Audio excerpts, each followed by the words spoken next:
Hello, my name is Mandy Tyson-Lanius, and I am co-president and, sorry, not co-president. Hello, my name is Mandy Tyson-Lanius, and I'm with the Vinci Initiative, which is a nonprofit organization that supports K-12 art education. Today, I want to talk to you about some tips and tricks that we can use to help us become better artists. Now, previously in some of my other videos, you've seen me render a really flat square that you can see here. Now, the idea behind practicing trying to get something very flat is that it helps your eye see values and smaller increments of value. Now, sometimes when I'm doing these videos, I take it to a certain level, and then that's sufficient for the teaching experience or the lesson for that video. However, I want to show you how far you can actually take a flatness, because once you know how flat it can go, it can give you something to shoot for. So in this video, I'm just going to continue working with my very pointy kneaded eraser and some very sharp charcoal to flatten this area here to be an even more flat and consistent value.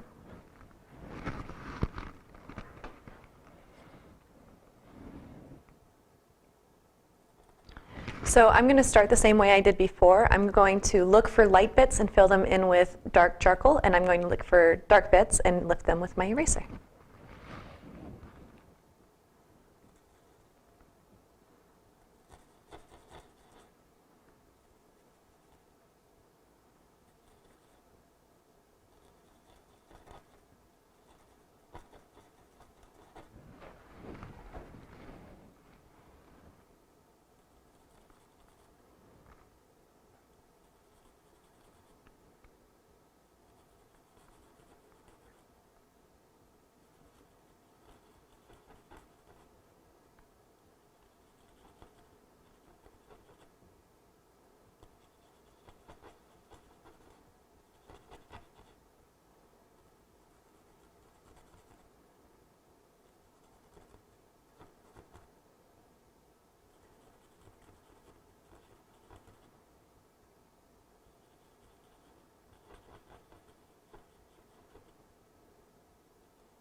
Okay, so I filled in a section of wider areas with my charcoal, and now I'm going to very carefully, with a very pointy kneaded eraser, lift out any of the areas that are a little bit darker.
So I'm just going to clean up the edge of my square a little bit because I'm trying to find a really flat value. You know, having a transition at the edge of my square can throw me off a little bit. One thing that you can do is you can create a wedge. So I'm basically making a ridge, almost like a razor, on my eraser here. And then I can use that wedge to help create a crisp line on my square here. And just like with a point, you want to make sure that you're re-rolling your wedge.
Okay, so what I just did is called another pass. And so what happens is every time you sit down with your fresh eye, you'll be able to find smaller and smaller increments between values, especially values that are just a little bit lighter and just a little bit darker.